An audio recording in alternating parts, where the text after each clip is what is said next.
Hello, and welcome to Lesson 6 of this Introduction to Linear Algebra with Wolfram U. The topic for this lesson is linear independence. So let's begin with a brief overview of the lesson.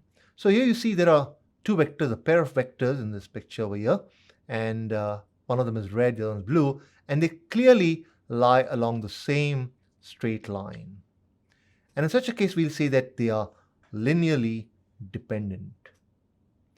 On the other hand, if you look at this pair over here, then they do not lie along the same straight line, and we have a term for that. We say that they are linearly independent.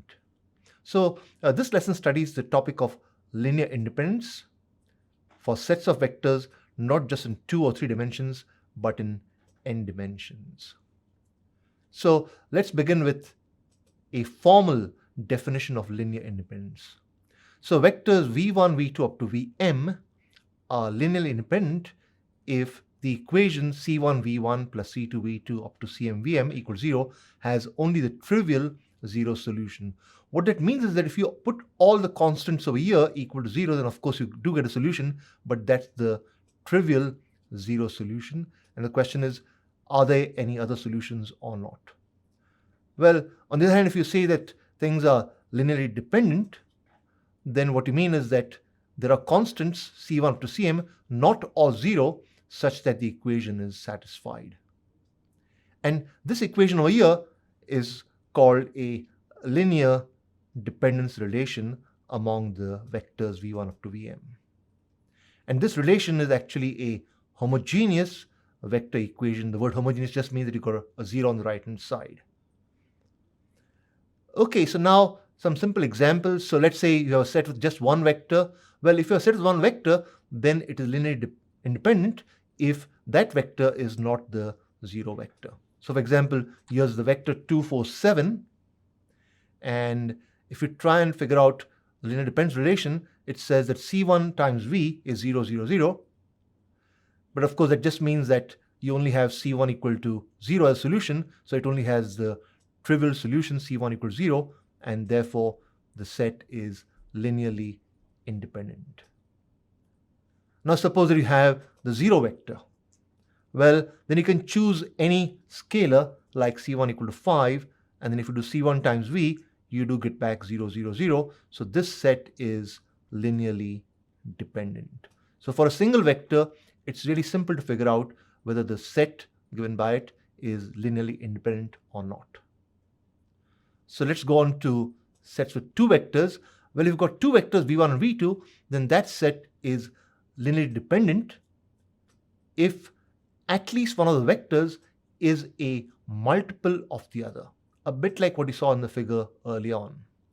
So basically what you need is that you want, for linear independence, that neither of the vectors is a multiple of the other. So for example, here you got v1 equal to 2, 3 and v2 equal to 4, 6. So clearly v2 is twice v1, and hence this set is linearly dependent.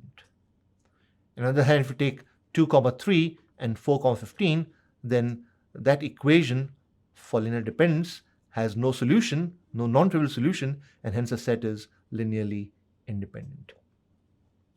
Okay, so suppose you have a more general kind of situation where you got sets with 2 or more vectors. Well, a set of 2 or more vectors is linearly dependent if at least one of the vectors is a linear combination of the others. So you can write one of them in terms of the others using a linear combination. And so for linear dependence, what you need is that some vector in that set is a linear combination of the other vectors. So for example, here you have v1, v2, v3.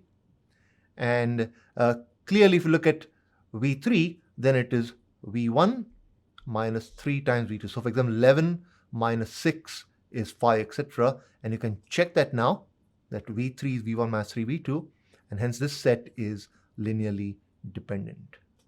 And you can check that using row reduce by basically forming a kind of homogeneous system. So you just take the columns of vectors 11, 2, 5, etc. and form the matrix A, row reduce it, and you see over here that the vector variable c3 in this linear combination is kind of free. So that confirms that you actually have linear dependence for the given set of vectors.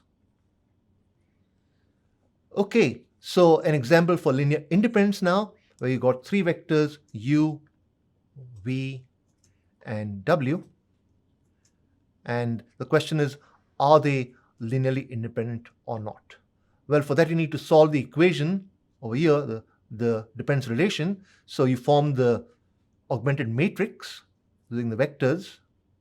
Look at the matrix form, compute the row reduced version of that. And what you see over here is that there are no free variables because you only have C1, C2, C3, and they are all 0. So the equation over here only has the trivial solution, and hence the vectors are linearly independent.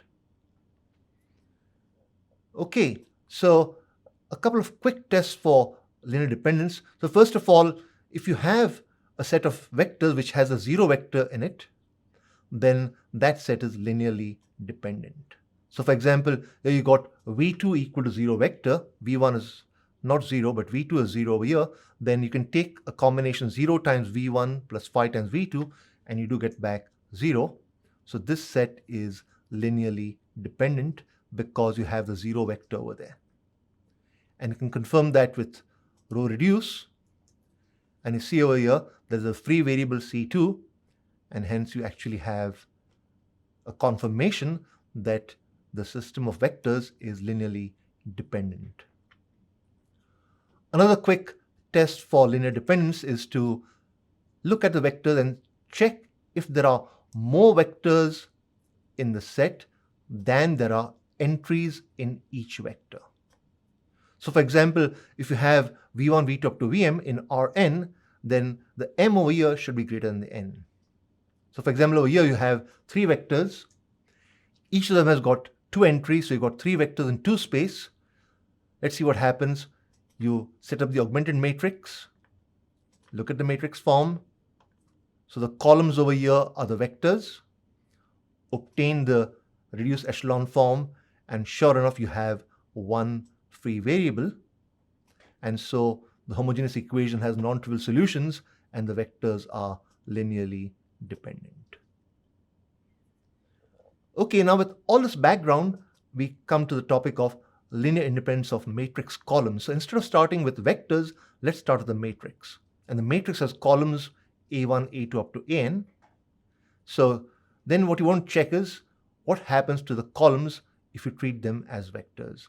So this equation over here can be written as a linear dependence relation, and hence every time you have a linear dependence relation, you actually have linear dependence for the columns of the matrix.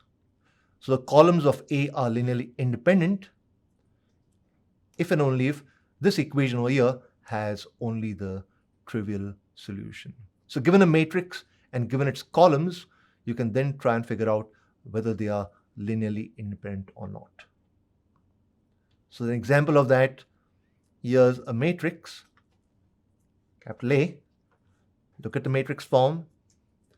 And the question is, are the columns of this matrix linearly independent or not? Okay, so form the augmented matrix. Here it is. Do a row reduction over here. And you see that there are no free variables.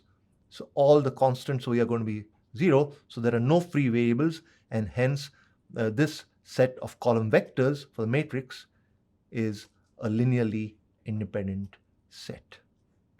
So basically, for a matrix, one would like to look at the column vectors and try and figure out whether they are linearly independent or not.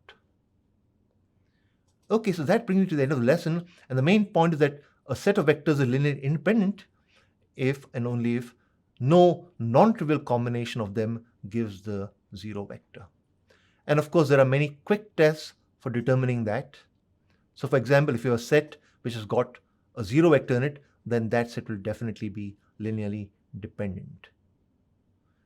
Okay, now the point is that if you want to prove linear independence, then you have to work with the homogeneous system and check that it has got no non-trivial solutions.